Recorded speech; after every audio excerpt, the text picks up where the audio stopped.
Most things in the animal kingdom that have ears have them for a reason. And I think it's to pay attention.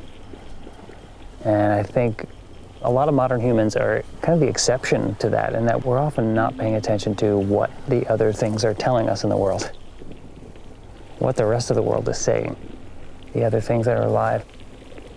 And that's odd. I think it's odd in the course of evolution, in the course of this planet, to not pay attention to what the other species are saying to us. I really spent a lot of time trying to develop my hearing all around me. You know, close my eyes and just listen. Okay, there was an alarm of a thrush behind me. There's raindrops all around me. There's a stick that just broke ahead of me in the east. And I really like the study of bird language because the birds are constantly making different noises and kind of calling us to attention. So I think it helped, yeah. So then you ask about the mechanism of listening. If I tell myself, pay attention to the birds. Song of the American Robin.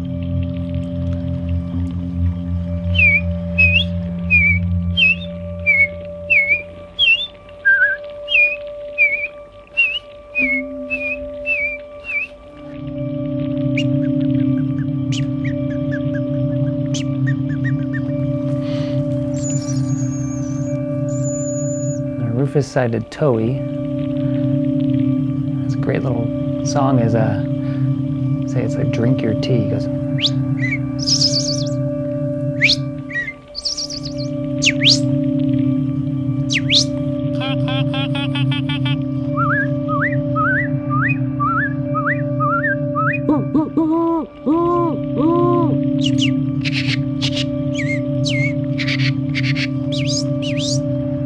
People say I'm a bird language expert, wildlife tracking expert. I do a lot of that as well. We started White Pine programs since back in 1999, and we've been doing year-round nature connection experiences for people all ages since. The work I do is helping get people outside and remembering what it's like to be a part of the natural world, remembering the cool feelings and getting in their senses, and I get people excited about nature. I think for a lot of humans that carry around this idea that we're separate or different and we put a wall around us. Like there's nature and there's us. I think a lot of practices will take people to that place of dissolving that wall, letting that wall go and creating oneness.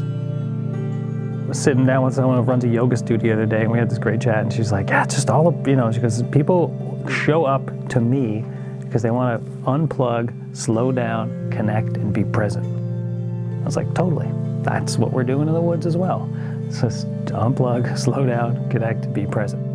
It's medicine, it's healing.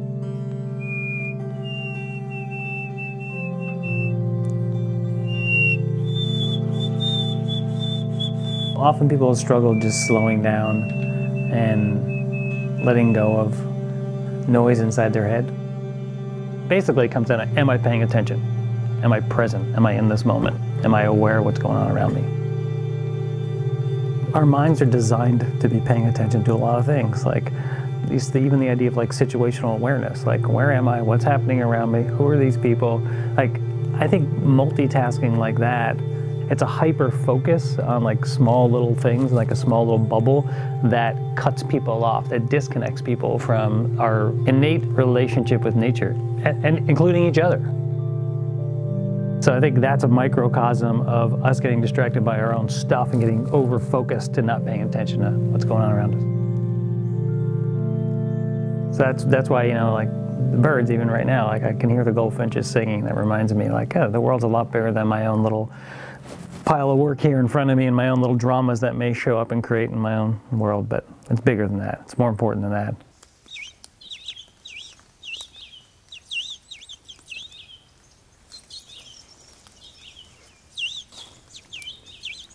I think birds are great triggers kind of to bring us to the current moment.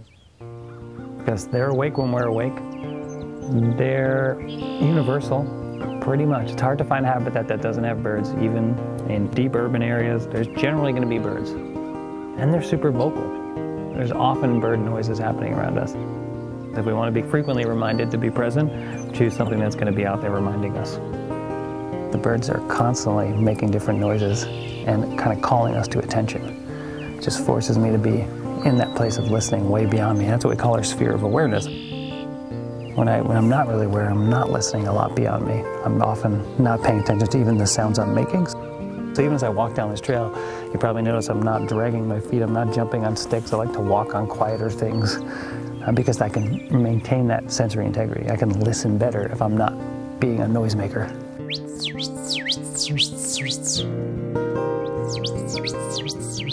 When people have some sort of practice of connecting and presence, or whatever you want to call it, tuning in, I generally find those people to be a bit more compassionate to others, not necessarily even just other people, but there's the living things around them, just more mindful of their behaviors and actions.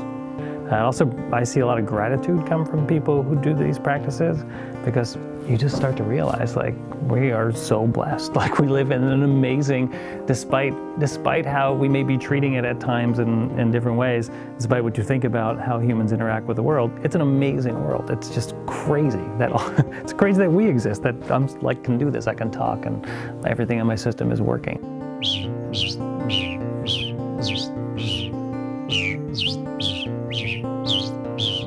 Yeah, but it wasn't birds at first. Birds weren't my gateway to nature, really.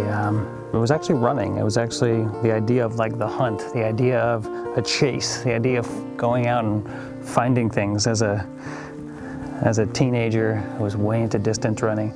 I'd heard tales of like, all sorts of different cultures, where as rites of passage, they would have young men or women go out and actually like run down and touch animals. And I thought, that is so cool. I was totally captured by that idea. Just the idea of literally touching the wild, right? So someone growing up in a suburban area and a very kind of organized, human-dominated landscape, there's always that allure of the wild. I think it's in a lot of us. For me, like, something about touching wildness, like, that's what it is. So I'm not just like living a life of, like, I would say, bland, watered down, domesticated experience of being alive, but a wilder experience of being alive. Yeah, because to me, it just reminds me of how much bigger the world is, how interesting and exciting the world is, like, and how much more there still is to see and learn and do in the world.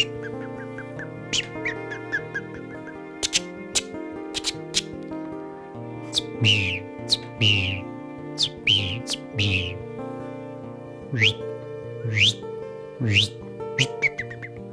a great crested flycatcher, also known as the Elvis bird, because it has a big poofy hairdo. It's pretty Elvis-y, it's awesome.